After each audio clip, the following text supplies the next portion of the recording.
In this video, we're going to take a look at a couple of examples where, well, I'm going to refer to it as cyclical integration by parts. Now, in cyclical integration by parts, this is where integration by parts results in the same integral as what you are starting with. Now, typically cyclical integration, we're going to see this usually happen over the course of two integrals, but it is possible for it to happen over the course of one integral. I wanted to give an example of one such thing. Now, the example that I have is the integral of the natural log of x divided by x dx. I'm actually going to rewrite this in a slightly different way. What we've typically been doing for integration by parts is trying to list it as a product rather than as a quotient. Now, what we see present in here, if we copy down our liate, is that we have a natural log of x, which would fall under the category of L for logarithmic, and 1 over x, which would fall under the category of A for algebraic. That's x to the negative 1 power. Now, according to our hierarchy, that means that we would want to allow u to be equal to our logarithmic function. So we'll say let u be equal to the logarithmic function, and we're going to let dv be equal to literally everything else in the integral, including the differential. Then we differentiate the u to get du. That'll be 1 over x times dx. We integrate the dv, and that allows us to arrive at v. That would be the natural log of x. Now, with that in mind, I'm going to recopy our original problem, which is the integral of the natural log of x over x dx. This will be equal to u times v, which would be natural log of x times natural log of x, minus the integral of v times du. That would be the natural log of x divided by x dx. The observation to make in this case is that the integral that we got that's left over from our integration by parts formula is the same as what we had originally started with. Now, when you happen to see the same variable on both sides of an equation, I would hope that you would know what to do with it. I would liken this to saying something like x is equal to, 6 minus x. It's not really possible to solve such an equation while x is on both sides. So if we can add this over to the other side, we can then do something about actually solving this.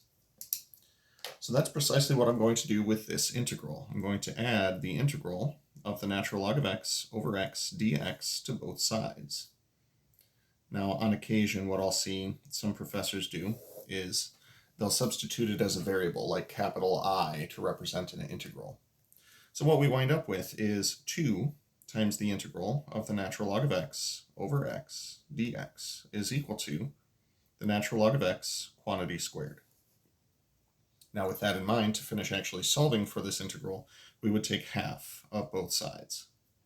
Now, once you've taken half of both sides, the integration process is done, and as such, we can then tag on the plus c.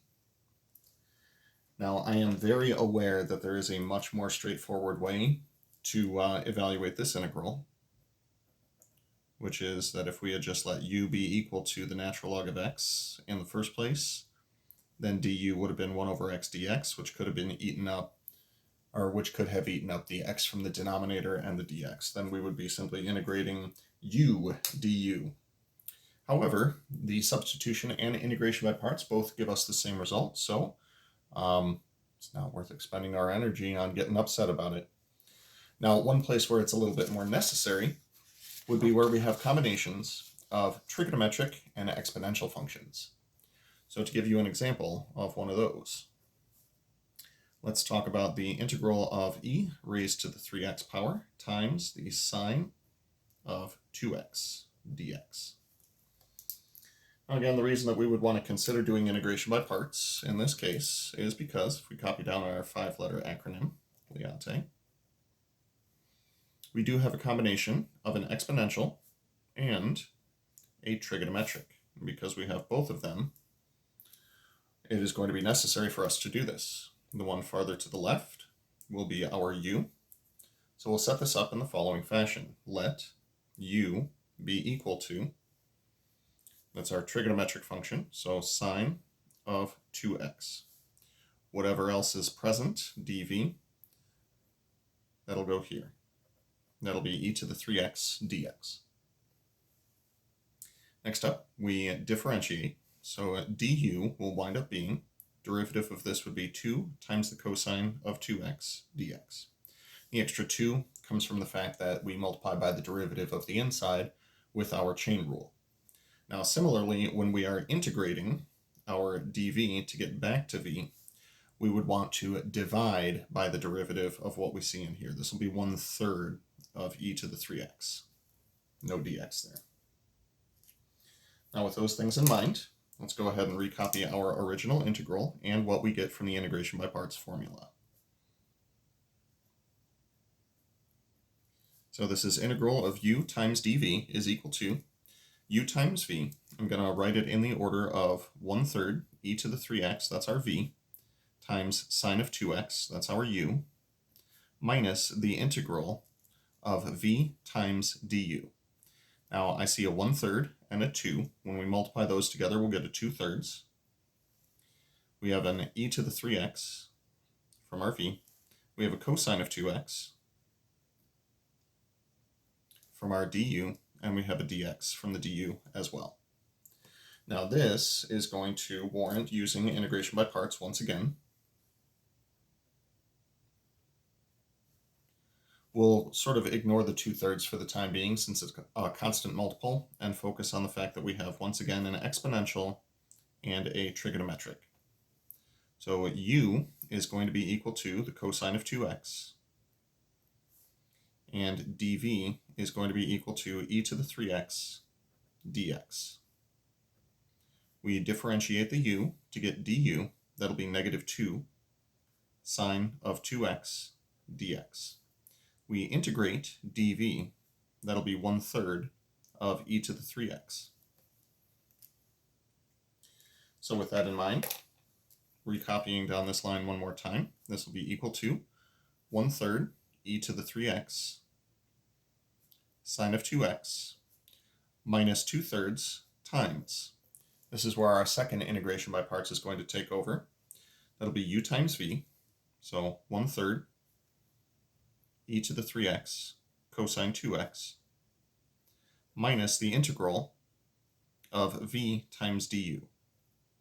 Now for the integral of v times du, I see that we have a -2 and a 1/3. That'll give us -2/3. We have an e to the 3x, and we have a sine of 2x.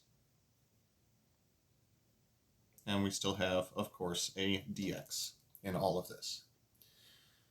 At this step, all that I want to do is do a little bit of algebraic simplification, including the distributive property. So I'm going to distribute this -2/3 through to this 1/3. We'll get -2/9 e to the 3x cosine of 2x. Now this one's going to be a little bit more complicated. We have minus and negative, but we're also distributing a -2/3. So negative, negative, negative is going to be negative. 2/3 times 2/3 will be 4/9 times the integral of e to the 3x sine of 2x dx. And the observation to make, once again, is that all of this in the first case was equal to the integral of e to the 3x times the sine of 2x dx.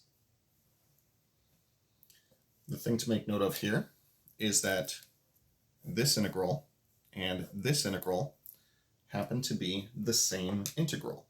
Once again, creating that cyclic parts, because we're just back to what we originally started with.